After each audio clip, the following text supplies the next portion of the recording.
Let's start with Arsenal 1, Slavia Prague 1. Right, there's a couple of things I want to throw at you. I don't get Mikel Arteta, right?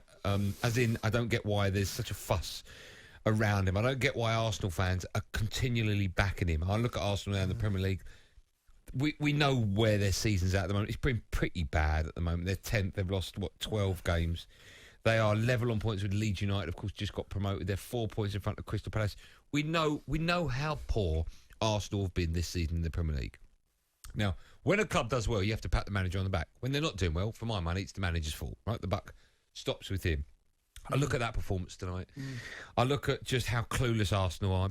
First half, Arsenal were absolutely appalling. They were a dog with fleas. They're not getting any better. They conceded late on. You and I were talking about the captain. I don't get why Aubameyang's been made captain. You know, you want your captain to sort of represent the club, represent the players, and you look at the captain, and that's everything the club stands for. I don't get that with Aubameyang. From the haircut, I don't get, to his body language, to he doesn't look like a team player to me. Just everything that screams great captains from, I don't know, if you're talking about a Rio Ferdinand, for argument's sake, is the complete opposite of that. I just can't see why he's the captain of Arsenal. But I just think there's problems all over the place, not just captain, not just manager, but just everywhere. I think that there's massive problems at that club, and I need Arsenal fans to tell me why they keep backing the manager. I can't see what they can see. I can't see the stay with it. It's going to be good. Khalid, I talked about Khalid before. He's still not phoned up yet. Said a couple of weeks ago He said a couple of weeks ago on our show, and he wasn't joking. No. That Mikel Arteta was the third. Then it changed to the second best manager in the Premier League. Yeah. He's not. He's so not. He's not a good manager. Right. Well, Arsenal didn't play well tonight. It's the result in games like this. We'll talk about United in a second. In games like this, the result is so important, right? Because once the result doesn't go your way, you then have to pick apart why that didn't happen. Now, Arsenal look, 0-0 is not a bad result in the first leg at home. I agree. In a knockout competition, 0-0 at home in the first leg actually isn't as bad as it feels. 1-1, especially conceding late on, that's now turned into a bad result for them. They have that right now. They're going out. They have to score. Right? They've got to go to Prague and they've got to score. Now, are Arsenal capable of doing it? Yes, of course they are. But you look at the club and look. I'd love Arsenal, like you. I'd love Arsenal fans to explain to me what football club they see. What do they see? You know, I grew up, watching and playing against Arsenal when they had players like Tony Adams in their team. Right? Someone who represented that club. Leaders, proper leaders. Yeah, but well respected, who you want to do well for. Look, Tony had his faults, we know, but on the field, one thing you could never doubt was what Tony Adams would give you on that field, okay? And I look at Arsenal now, and they are a shadow of the side that under George Graham, you can go back over the first decade under Arsene Wenger. I look at them now, they are BANTER FC. They are. They're a football club that every other club looks at and can laugh at, and because this is a club that has huge reputation, huge history. Winning league titles, producing and signing brilliant players, world class players. I look at them now. He can't even play as captain. He can't pick him because of the performances he's putting in. And I look through Arsenal. They're a football club lurching from one kind of result situation to another. They just lurch. There's no steel about them. There's no purpose about them. And you get the odd result and the odd performance. You might even get the odd month over Christmas when they beat my mob. They were brilliant against Chelsea. They brought some of the young players in, Smith Rowe, Saka, superb. They shouldn't be relying on Saka. Saka's been, from what I've seen, one of, if not their best player this season. They got a young kid who's dragging them. You look at your captain, the players on the most money. He walks around like he couldn't care less. Honestly, I look at him. You mentioned the hair, right? Now, I've always defended Paul Pogba about his hair, right? People, and it's, if you're doing the business, it's easier to swallow. I'd love to know what Arsenal fans feel about. He's their captain. He comes off the bench. First thing he does, misses a chance that he should gobble up. He should score that. That's what he's paid to do. Yep. And then they concede towards the end. They're just a football club that I don't know who they are or where they're going.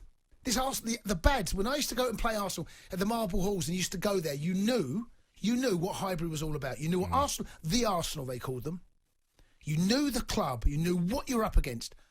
They're just a. But there was also a time where Arsenal were always top four, always, and challenging.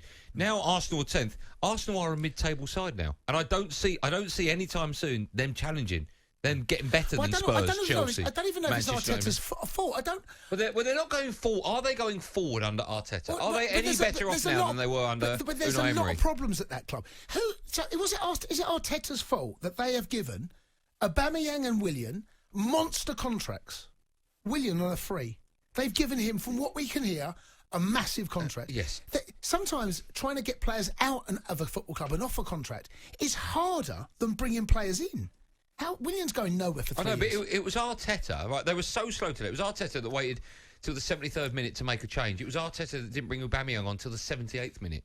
Now, I hear what you're saying about, off-the-field problems, but the way Arsenal are playing at the moment isn't down to the fact that Willian's on 350 grand a week. No, but there's a lot of problems at that football club. Maybe there is. But my point is, I hear week in, week out on this show and other shows on talkSPORT, Arsenal fans phoning up, telling me how great Mikel Arteta is. Based on what? I just don't see it. I don't know. Right now, he doesn't look any better than what Frank Lampard's done at Chelsea. In fact, I'd say that, okay, he's won an FA Cup, but I look at him, under Frank, I felt that Chelsea, up until when he got the sack... I agree with you. What's the difference? There's no. I don't look at Arteta and think, wow, what who would? There's Khalid. He won't phone up. Will he phone up? I don't know. Well, we'll phone him. We'll phone Khalid. Will he phone? Yeah, he will phone. No, he won't. He won't. But Arsenal. But it isn't just down to him. The club itself, the owners, the way that club has been run. The Arsene Wenger in his last years. The way hang on. You're now looking at. Arsene Wenger is as culpable as anyone, for my money, to where Arsenal are right now. If they go out of this competition, and there's a chance they can still go through, of course there is. But right now, after that was. I'll tell you what summed it up for me tonight. Who was the Arsenal player that swapped shirts at the end? Who was that? Pepe. Right? Yeah. That summed up what Arsenal are at the moment. The mess that they're in. They've just drawn. They've just given an away goal in the quarterfinals of the Europa League, and you've got an Arsenal player happy to swap shirts. Well, when Aubameyang is your skipper, is he going to say anything to him in the dressing room? What do you reckon Roy Keane would say? Oh, you wouldn't do it if Roy Keane was your captain. What would you wouldn't do it. But that's the point I'm making. Yes, I agree with you. Tony Adams would have that. He would have him up. He'd have him up by the throat in the dressing room. That's right. And Arsenal fans should be. They should be really annoyed at their football club. What we're seeing, swapping shirts after that. Disgusting. I mean, you'd be furious. How many Arsenal fans watching that fancied swapping shirts with an opponent? I know. They are a banter club at the moment, Arsenal, and there's no sign of that club right now going anywhere. Brian in London has texted in on 1889, says, as a Gooner for 60 years, this is the worst Arsenal team I've seen for 40 years. Arteta never managed before, should never have got the job and should now have been sacked months ago. Arteta must go, says Brian. Is he the problem? He's not taken the club.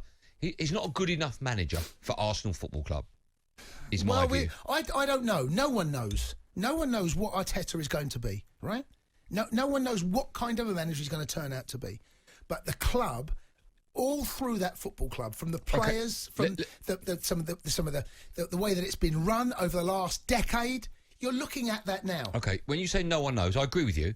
Okay, from what you've seen of Mikel Arteta, have you found anything that suggests he is the right man for the job? Well, he won him an FA Cup. Okay, so that can't. You can't base it on that. No, you can't. But that is a plus point. It's in the if you've got two columns, is it a negative? That's in the plus column, right? He's won him an FA Cup, and that's no mean feat. But that doesn't keep you in a job, or it shouldn't, because if they're halfway down the table, this is an Arsenal. I mean, you just named the teams there that are level on points with them. Yeah, they're closer to the bottom than they are the top.